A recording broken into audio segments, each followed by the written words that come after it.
Olá, eu sou o professor Dr. Thiago Zenker Girelli, da Faculdade de Engenharia Civil, Arquitetura e Urbanismo da Unicamp, e esta é a videoaula de número 9 do módulo de Sistemas Prediais de Proteção contra Descargas Atmosféricas da disciplina Sistemas Elétricos Prediais.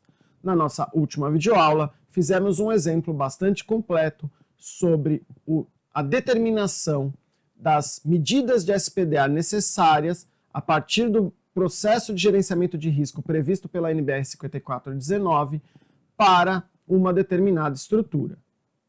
Já na aula de hoje, vamos então iniciar a discussão sobre o dimensionamento do SPDA externo, caso, obviamente, ele seja necessário para a instalação que está sendo analisada.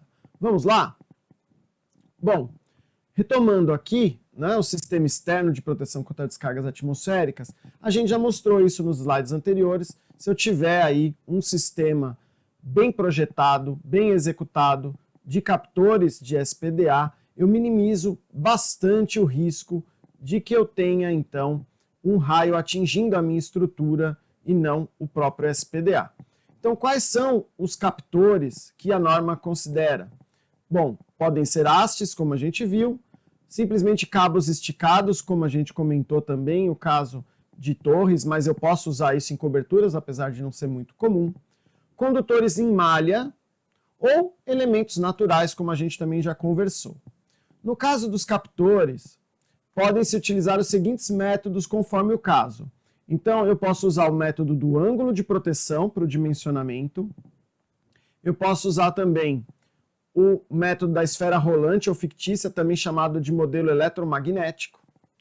E eu posso, então, também utilizar condutores em malha ou gaiola, que seria o método de Faraday. Então, em geral, estes dois métodos vão ser aplicáveis às hastes, com pontas, vão ser aplicáveis a cabos esticados e também serão aplicáveis a elementos naturais. Apesar de que, dependendo do elemento natural, eu posso considerar também que ele está conformando uma gaiola de Faraday. E, se eu estiver fazendo realmente condutores em malha, ou os meus elementos naturais formem malhas, e aí eu estaria, então, analisando-os pelo método de Faraday. Legal. Bom, antes de analisar cada um deles, vamos falar um pouquinho mais do uso da armadura de aço em estruturas de concreto armado como elemento natural de um SPDA, e a questão da continuidade elétrica aqui. A gente já falou sobre esse assunto, mas é importante aqui a gente destacar o que a norma exige para que eu possa considerar uma armadura de concreto armado e a fundação, o meu SPDA, não só compondo os elementos de descida, mas também os elementos de aterramento. Bom, eu preciso dos seguintes requisitos. Pelo menos 50% das conexões entre barras horizontais e verticais estejam firmemente conectadas. Conexões entre barras verticais devem ser soldadas, unidas com arame recosido, cintas ou grampos, transpassados com sobreposição mínima de 20 vezes o diâmetro, ou seja, eu não posso ter as barras reunidas pela ponta. Estruturalmente eu também já não poderia, então eu tenho que fazer um transpasse de barras, e aí eu tenho que ou prender fixamente, ou soldar preferencialmente, ou ter grampos ou cintas que garantam que essas duas barras vão ficar firmemente conectadas e que eu vou ter continuidade elétrica entre elas. E também eu vou ter que fazer a realização de ensaio elétrico entre a parte mais alta e o nível do solo, conforme o anexo F da parte 3 da norma. E ele deve resultar numa resistência inferior a 0,2 ohms, ou seja, uma resistência bastante baixa. Então, essa é a parte nova, tá? Eu não preciso necessariamente usar solda, eu posso me valer das outras opções, mas ao final da obra, ou seja, quando já está tudo construído, eu vou ter que fazer um ensaio. Está aqui o método de medição, eu deixo aqui uma caixinha onde dentro dela eu tenho acesso a um elemento da armadura, e lá no térreo, no nível do terreno, eu faço a mesma coisa, uma caixinha onde eu consigo acessar um elemento da armadura. E aí eu vou usar um medidor de impedância aqui, um ohmímetro, para fazer, da forma como a norma recomenda, a medição da resistência elétrica entre o ponto da cobertura e o ponto no térreo, junto ao terreno. E essa resistência tem que dar inferior a 0,2 ohms. Agora, percebam um risco aqui, né? Se eu fizer só aprendendo com arame, pode ser que eu chegue aqui nesse momento e não dê 0,2 ohms. E aí eu já não tenho mais a opção de utilizar uma barra interna, um SPDA estrutural, porque eu já finalizei a estrutura, aí eu acabo tendo que apelar para um sistema externo. Então é por isso que eu falo que, na maior parte das vezes, o que eu tenho visto é que as construtoras, elas não vão confiar nisso, elas vão sim colocar uma barra soldada, devidamente alojada dentro dos pilares de periferia, porque aí eu fujo desta questão do risco da minha resistência não dar 0,2 ohms. Mas, como vocês vão, provavelmente muitos de vocês, pelo menos, trabalhar em construtoras, então é bom que vocês saibam desta necessidade que a norma traz para considerar a minha estrutura um SPDA natural. Bom, falando um pouquinho agora, voltando à questão dos métodos, né? Falando um pouquinho do posicionamento dos captores.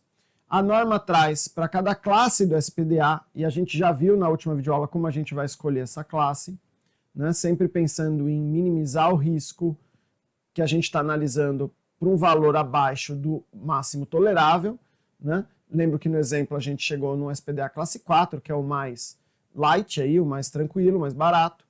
Se eu estiver usando o método da esfera rolante, eu vou considerar que o raio da esfera varia aqui de 20 metros até 60 metros em função da classe do meu SPDA. E também o espaçamento das malhas. Para a classe 1 eu vou ter 5x5, se eu estiver usando gaiola de Faraday, 2 10x10, 3 15x15, 4 20x20. Está aqui então a mudança que tem quando eu mexo na classe do SPDA. É claro que se eu tiver uma malha mais fechada, se eu tiver um raio de esfera rolante menor, eu vou ter mais elementos, uma densidade maior de elementos captores, o que vai minimizar ainda mais o risco da estrutura ser atingida pelo raio.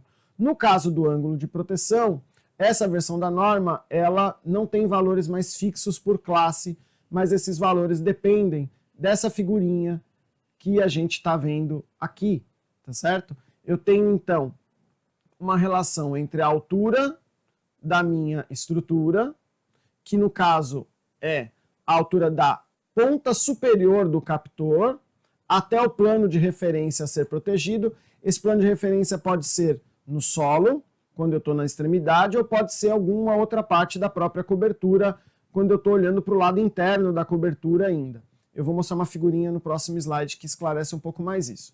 Mas desde que eu tenha definido essa altura entre o ponto mais alto do meu mastro, onde vai estar as minhas pontas, e o plano que eu quero proteger, eu entro aqui nessa tabela, pensando também na classe do SPDA que eu estou adotando, e verifico qual é o ângulo alfa de proteção.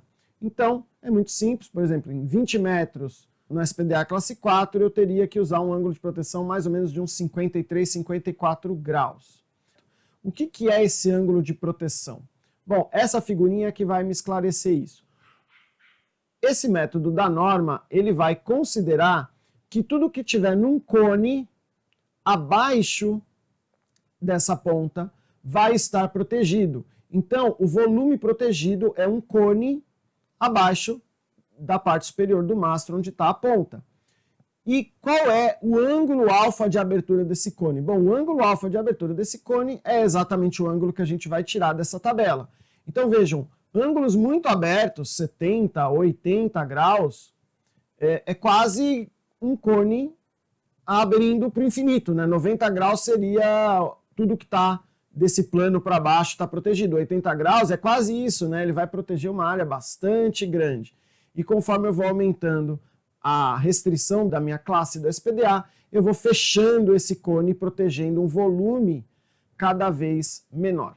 Qual que é a ideia aqui? É que toda a minha estrutura cabe embaixo desse cone.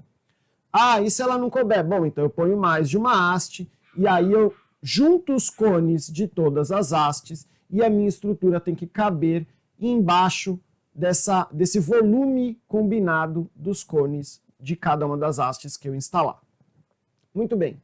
Faltou falar um pouquinho do que é o tal do plano, né, a ser protegido. Então aqui a norma dá claramente a noção do que é o plano a ser protegido.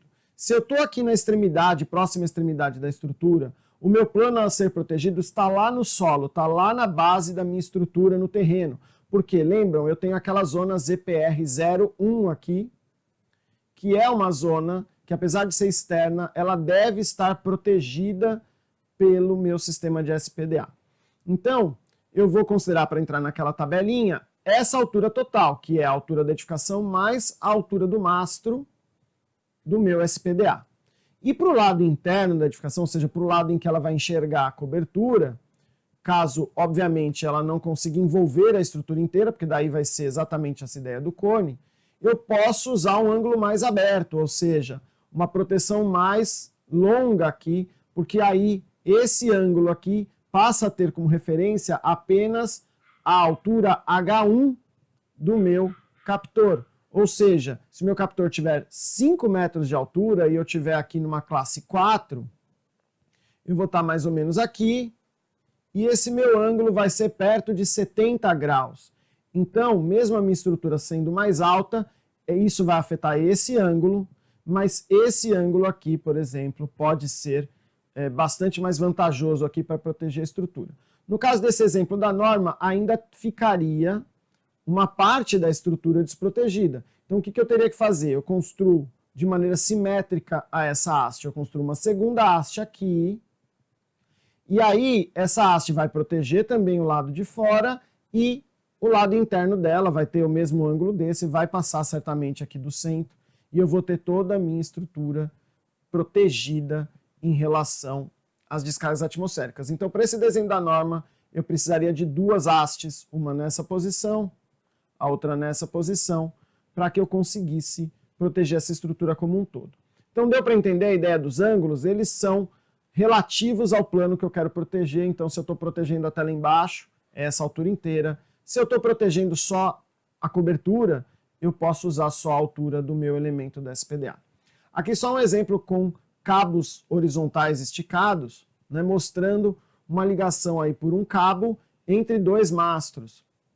E a ideia é a mesma do cone, né? Então ele está abrindo esse cone e prolongando esse cone, compondo aí os cones infinitesimais aí de cada pontinho desse, né, o que seria o mesmo que abrir essa face aqui, para proteger o que estiver embaixo. Como o cabo forma uma catenária, essa área de proteção dá uma encurtada aqui no meio, mas se o cabo estiver perfeitamente esticado, que é muito difícil de conseguir, diga-se de passagem, eu teria uma linha reta aqui entre a geratriz aqui da base, né, desse cone com esse cone. Como eu disse, esse cabo aqui ele gera muita tensão, eu preciso fixar esse mastro muito bem para aguentar esse peso e essa tração que esse cabo produz aqui no mastro. Então, em geral, a gente conta com o próprio ângulo alfa para proteger a área interna, não fica colocando condutores horizontais em edifícios, tá? Isso é muito raro nessa situação que vocês estão vendo aqui. Muito bem. Esse é um dos métodos. Ele é aplicável a muitas das situações. Onde ele não é aplicável? Quando a altura da edificação até o plano de referência estiver acima dos valores que eu enxergo aqui. Então, por exemplo, se a minha estrutura for acima de 20 metros com SPDA classe 1, eu não posso mais usar esse método, tá? Não pode prolongar isso. Então, eu não posso. Mesma coisa aqui para essas outras alturas. Então, estruturas acima de 60 metros, eu não posso usar esse método. Eu tenho que usar o método da esfera rolante, porque a lateral da estrutura passa a ser também um ponto crítico. A gente vai falar disso daqui a pouco. Então, desde que eu encontre os pontos nas curvas aqui que eu estou utilizando, eu posso usar esse método e aí verificar qual é a altura do elemento que eu vou obter. Muito bem. Vamos falar um pouquinho do método eletrogeométrico ou método da esfera rolante ou fictícia. Qual é a ideia desse método? Imagina que você tem a sua edificação e eu vou rolar uma esfera em todas as direções possíveis para cima dessa edificação, do jeito que a gente está vendo aqui em corte. Então eu vou vir com a minha esfera apoiada no solo, obviamente, e vou rolar ela por cima da minha edificação. Aqui também, ó, vou rolar ela por cima da minha edificação. No caso aqui não precisa ir até o piso se essa altura for maior que 60, só se ela for menor que 60. Então, Qual é a ideia aqui? Essa esfera só pode encostar em elementos do SPDA. Eu não posso encostar em qualquer elemento da minha estrutura que não seja um elemento de SPDA. Então vocês conseguem imaginar aí? Então a esfera encosta tem que ser um elemento do SPDA. Por exemplo, um condutor horizontal da malha, por exemplo, um captor ou um mini captor. Eu continuo rolando a esfera e ela, todos os momentos que ela estiver encostada na minha estrutura, ela tem que estar encostada em um elemento de SPDA. Se a minha estrutura tiver menos de 60 metros, eu vou fazer essa análise da forma como vocês estão vendo aqui em relação ao piso, né? Se ela tiver mais de 60 metros, eu vou ter que me preocupar também com as laterais e não só com a cobertura da edificação. Então, tudo que tiver acima de 0,8 vezes H, sendo H marco 60 metros, também a esfera não pode encostar por conta, obviamente, do risco do raio, ao invés de cair sobre a estrutura, por ela ser muito alta, o raio cair na lateral da estrutura. O raio vir de uma distância maior lateralmente e acabar batendo na lateral da estrutura.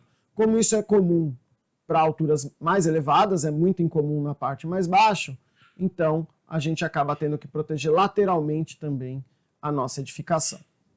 Bom, como é que eu vou fazer isso? Eu posso desenhar minha estrutura no CAD, colocar ali a minha esfera ou a circunferência, se eu estiver olhando no plano como a gente está olhando aqui, e movimentar ela para cima da estrutura e definindo os pontos onde eu vou colocar os elementos de SPDA para que ela não encoste na estrutura. Isso seria fazendo de maneira gráfica, ou eu posso fazer isso também de maneira analítica. E aí, bom, aí a gente vai trabalhar no plano com a equação, que não é a equação da esfera, né, porque está no plano, mas é a equação da circunferência.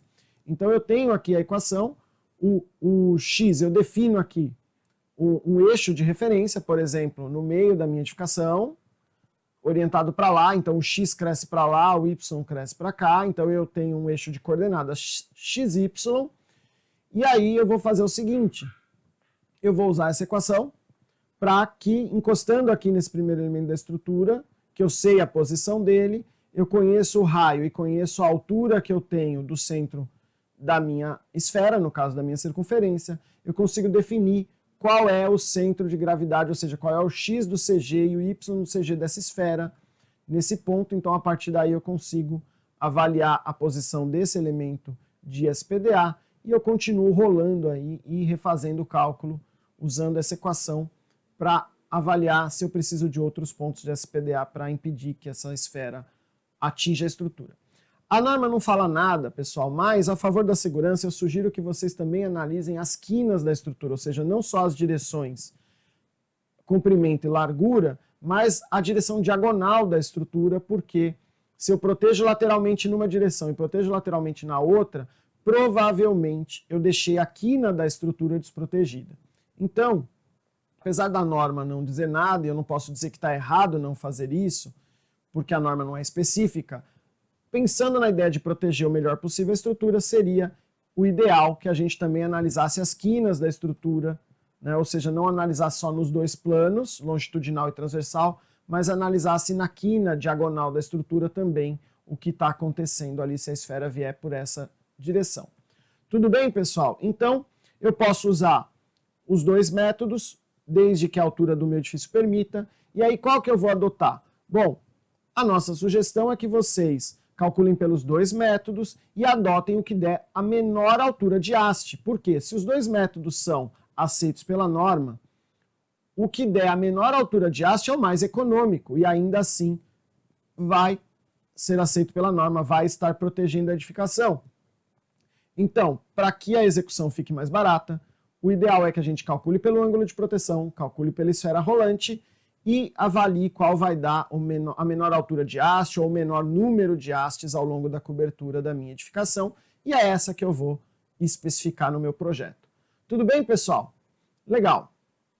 Bom, agora aqui mudando um pouquinho do método das hastes para a gaiola de Faraday.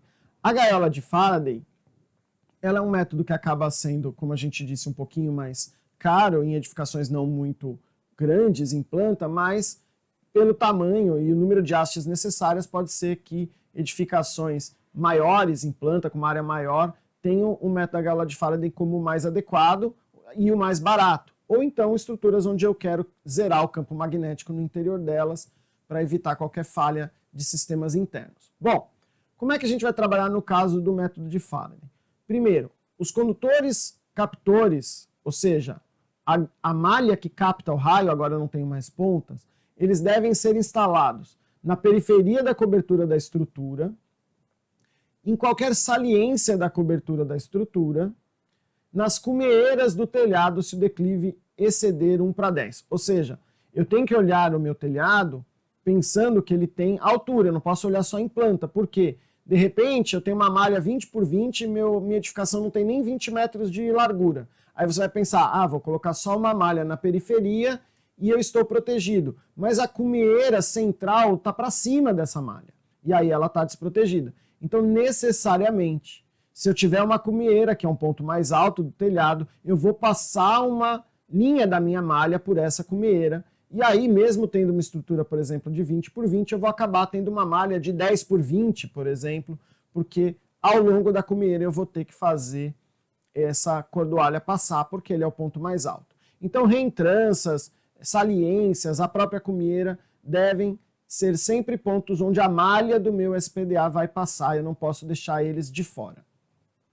O que mais? As dimensões da malha não podem superar os valores da tabela 2, ou seja, dependendo da classe do SPDA, de 20 por 20 até 5 por 5 de abertura de malha. Olhando em planta, tá, gente? Então a gente pode olhar essa malha vista em planta. O sistema deve garantir que a corrente elétrica encontre pelo menos 2 caminhos até o sistema de aterramento. Então eu preciso ter pelo menos 2 descidas para o sistema de aterramento, não posso trabalhar com uma única descida. Nenhuma instalação metálica que não faça parte do SPDA pode ultrapassar o volume protegido. Então, se eu tiver uma instalação metálica que não faz parte do SPDA, ela tem que estar envolvida pela minha malha, ela não pode estar da malha para fora. Os condutores da malha devem seguir o caminho mais curto e retilíneo possível até o sistema de aterramento. Então, não é para ficar dando volta nas descidas. Eles têm que formar malhas e depois descer de maneira retilínea e, na medida do possível, até o sistema de aterramento. Bom, nesse caso aqui, então não tem muito cálculo mais complexo que a gente tenha que fazer, é mais olhar a nossa estrutura e definir as malhas seguindo a tabela 2 e também observando o contorno, a geometria da nossa edificação. Bom, em relação aos métodos de dimensionamento dos captores, é isso que eu tenho para apresentar para vocês. A gente vai voltar para aquele exemplo em uma próxima videoaula para poder aplicar esses métodos naquela indústria química. E na nossa próxima videoaula a gente vai detalhar um pouquinho mais os demais elementos, as descidas e o aterramento que compõem o SPDA externo da edificação. Espero vocês lá. Tchau, tchau!